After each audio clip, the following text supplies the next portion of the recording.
Bienvenidos a esta conferencia titulada Naturaleza del símbolo religioso, transitividad e intransitividad. Soy el doctor Santos Javier Castillo Romero.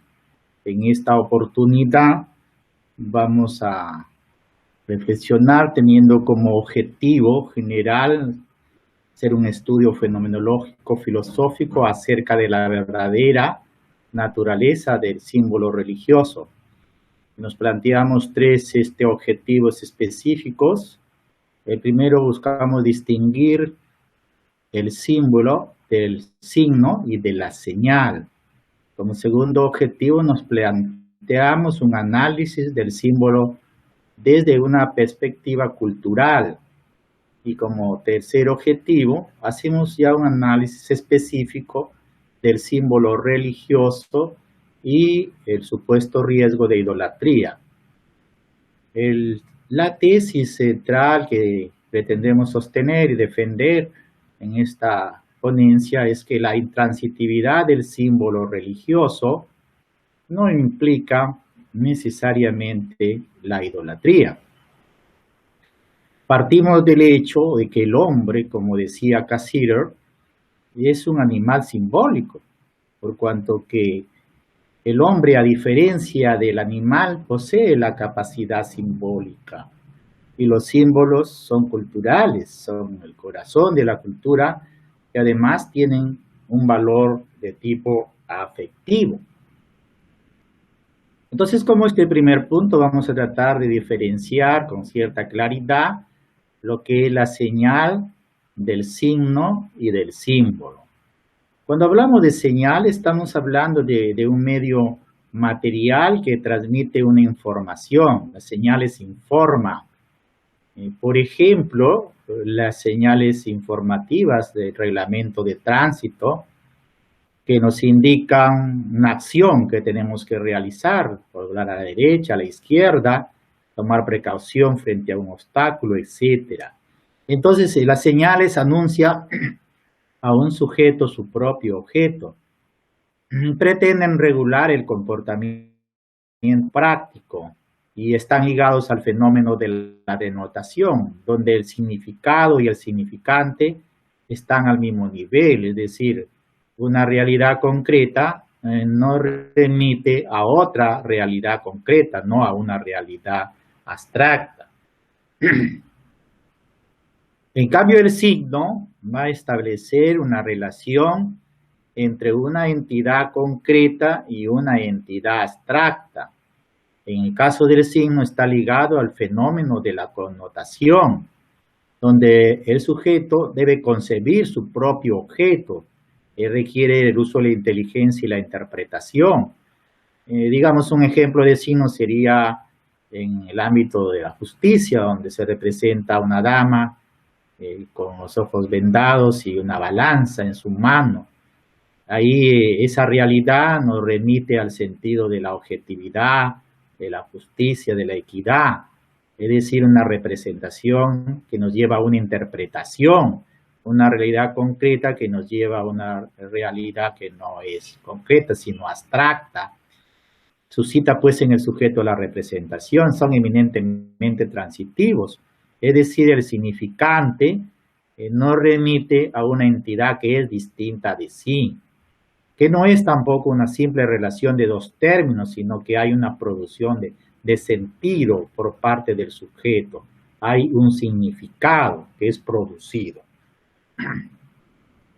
Y cuando hablamos del símbolo, este tiene un carácter que es predominantemente intransitivo. No digo que sea exclusivamente intransitivo, también tiene una transitividad en cuanto que remite a algo diferente de sí, pero es predominantemente intransitivo.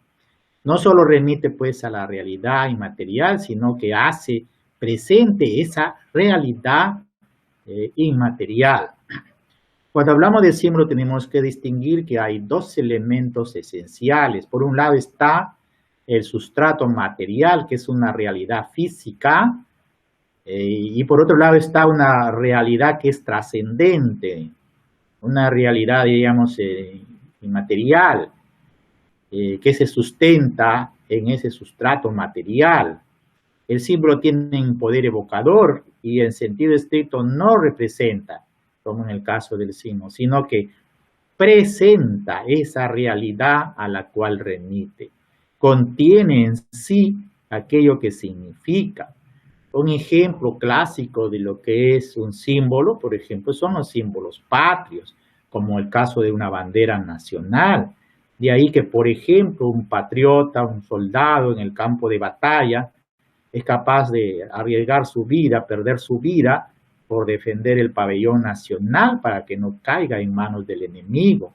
Ese acto nos podría parecer un tanto irracional en cuanto que parece que no hay una ponderación entre el valor de la vida y lo que significa un pedazo de tela con un color, pero esa tela con un color tiene el valor de un símbolo que se identifica con la patria, por lo tanto, para el patriota, injuriar a esa tela de color que es una bandera es injuriar a la patria, ¿correcto? Entonces, en el caso de los símbolos, se procede según una lógica de la analogía que desborda la racionalidad, cultiva la ambivalencia, y como hemos ya dicho, son el corazón de una cultura y tienen un valor afectivo, emocional. Es importante tenerlo en cuenta a la hora de valorarlos. Ahora vamos a hablar del símbolo, pero en el contexto de una experiencia religiosa. Partimos del hecho de que no hay religión que no utilice símbolos para entrar en contacto con el misterio.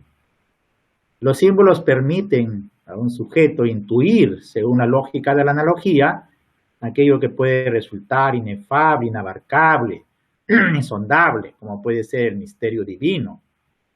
Entonces, en la experiencia religiosa, los símbolos se convierten en insustituibles en cuanto que los sujetos necesitan mediaciones, y esas mediaciones son de carácter material para poder entrar en contacto con lo divino. Entonces, son medios de acceso, como diría Rodolfo Otto en su libro Los Santos, a lo luminoso, que se entiende como el misterio tremens et fascinans, es decir, lo luminoso tiene un carácter de tremendo, que causa pavor religioso y fascinante, en cuanto que atrae al sujeto que quiere entrar en comunión con ese misterio. Para Mircea Eliade, el objeto de la religión viene a ser lo sagrado y lo contrapone con lo profano. En cambio, hay otros autores como el filósofo español Javier Zubiri, para quien lo primario no vendría a ser lo sagrado, sino lo religioso. Es decir, algo es sagrado por ser religioso. En ese sentido, la religión está vinculado a ese evento, a esa experiencia de tipo religioso. Ahora bien, ¿qué es lo que hace que algo de la naturaleza, un objeto, cualquiera este fuese, se convierta en algo sagrado? Ciertamente los objetos de la naturaleza deben tener alguna característica especial. Las religiones van siempre a recurrir a varios simbolismos. Hay simbolismos comunes en las religiones, como por ejemplo el simbolismo del árbol cósmico, que incluso hasta en la Biblia se menciona el árbol del bien y del mal en el libro del Génesis, ¿no? Del cual estaban prohibidos de comer sus frutos. Ahí tenemos un simbolismo de un árbol como símbolo también de la vida, ¿no? Y del conocimiento. Ahora bien, los objetos no son venerados por sí mismos, sino en cuanto nos remiten a una realidad trascendente, es decir, al misterio, a lo divino. Y la divinidad se da a conocer a través de mediaciones, a través de la naturaleza, a través de los objetos, ¿no? De la naturaleza. Esa realidad trascendente no se puede identificar con la naturaleza porque estaríamos ante un fenómeno de panteísmo, sino que es a través de la naturaleza que se manifiesta el poder de lo divino. En los símbolos religiosos, pues hay una identificación, en cierto modo, con la realidad que es simbolizada. Así, por ejemplo, una imagen, llámese, por ejemplo, en el catolicismo, la imagen de los santos, que pueden ser en escultura o en la pintura, no solamente representan a un santo patrono, sino que se identifican con ese santo. Y ahí que una ofensa a la imagen es considerado como una ofensa al mismo santo. Entonces los que tienen una mentalidad racionalista no pueden entender estos fenómenos que aparentemente resultarían irracionales, ¿no? Ahora bien, el riesgo de la idolatría en el uso de los símbolos. Nos planteamos aquí la cuestión de que si efectivamente el uso de los símbolos religiosos puede conllevar a situaciones de prácticas idolátricas. Partimos también del hecho fenomenológico en la historia de las religiones, en donde constatamos que en diversas religiones se ha dado culto a objetos, piedras, estelas, seres inanimados, también animales, como la serpiente, por ejemplo, el toro. Y se ha rendido también culto a personajes como reyes y emperadores a quienes se consideraba con autoridad divina y como divinos, ¿no? Como el divino Tiberio, por ejemplo, ¿no? Entonces los símbolos religiosos pueden también convertirse en realidades mágicas, pero consideramos que el mayor peligro de idolatría no se da entre quienes veneran, digamos, imágenes esculpidas, sino más bien entre una mentalidad idolátrica que hoy en día prevalece en una sociedad secularizada y consumista. Percibimos que hay una idolatría por el dinero, del poder, y idolatría también a ideologías que conducen a un fanatismo, sean ideologías de derecha o de izquierda, siempre hay en estas ideologías la tendencia al fanatismo y a la intolerancia como consecuencia, ¿no? Entonces hay una mentalidad idolátrica que está presente en todos los tiempos. Y otro peligro que también tenemos que cuidarnos es de los modernos extirpadores de idolatrías, como aquellos que en el pasado destruían los símbolos religiosos de las culturas que pretendían evangelizar. Esa mentalidad extirpador de idolatrías no se ha erradicado. Hemos podido constatar en el famoso signo de la Amazonía cómo fueron arrojadas al río algunas imágenes de estos pueblos amazónicos que habían llevado a Roma, ¿no? Entonces, porque eran considerados como ídolos. Ahí tenemos esa mentalidad de los extirpadores de idolatrías. Una pregunta que nos hacemos es si en la religión de los antiguos peruanos podría hablarse de idolatría.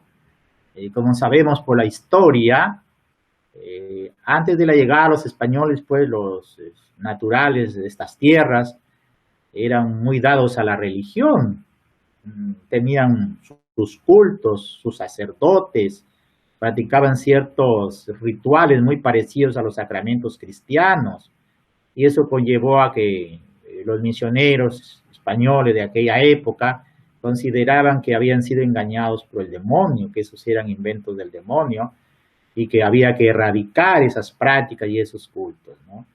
Esta evangelización inicialmente impuso su cultura desde una visión etnocentrista, considerando todo símbolo religioso de los naturales como ídolos, como algo que había que desterrar, extirpar. De ahí hubieron los extirpadores de las idolatrías.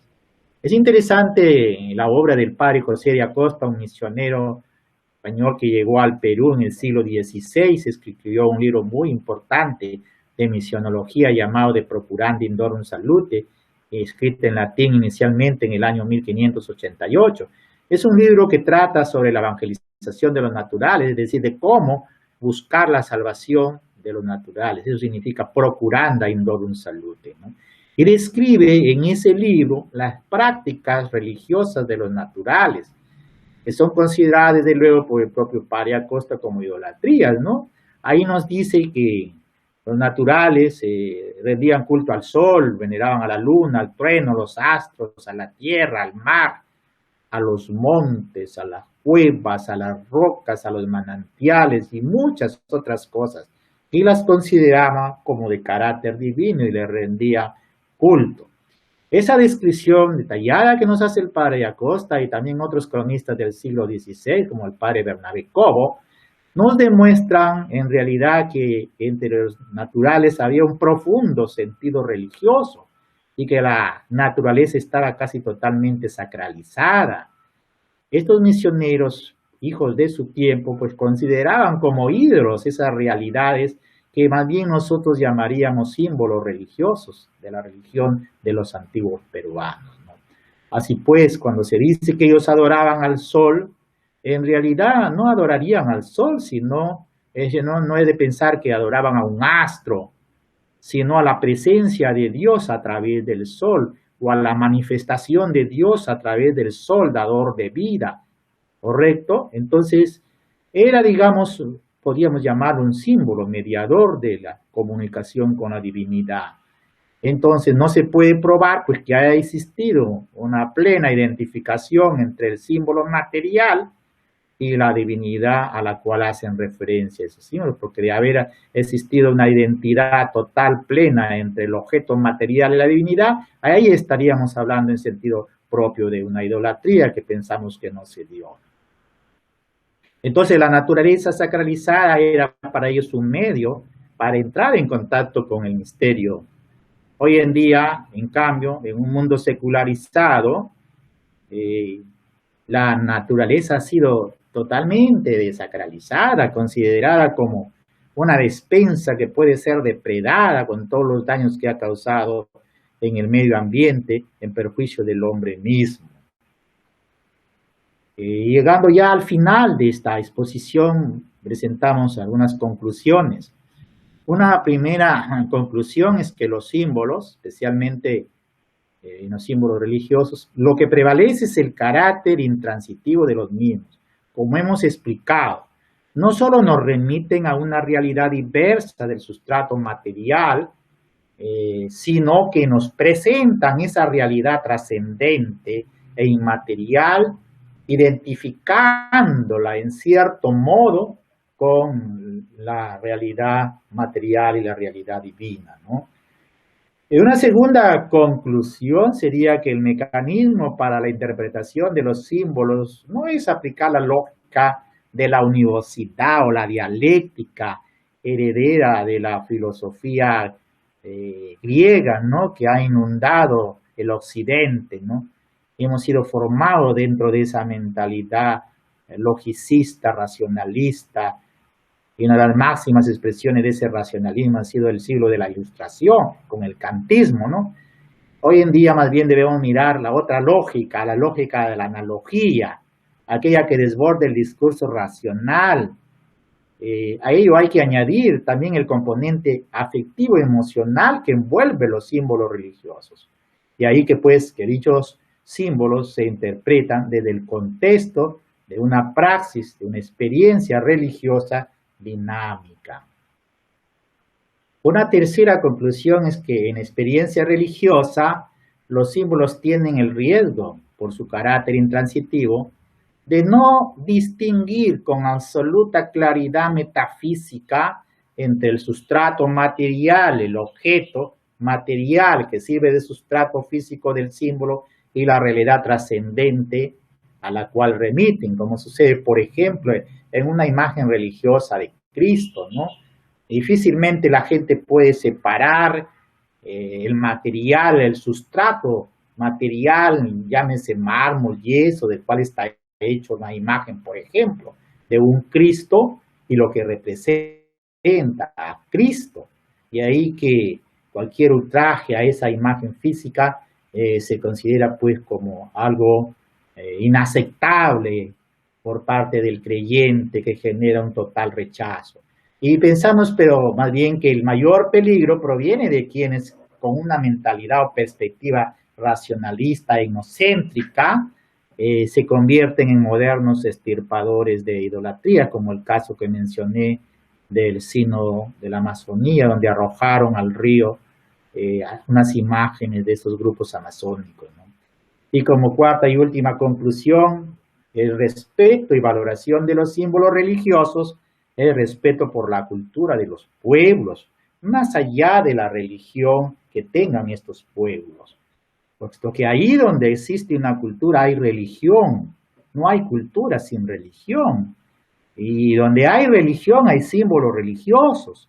Entonces, si no hay un respeto por los símbolos religiosos, no podemos hablar de una sociedad tolerante. El no respeto por las culturas es un no respeto finalmente por la dignidad de la persona humana. Muchas gracias por su acogida a esta conferencia.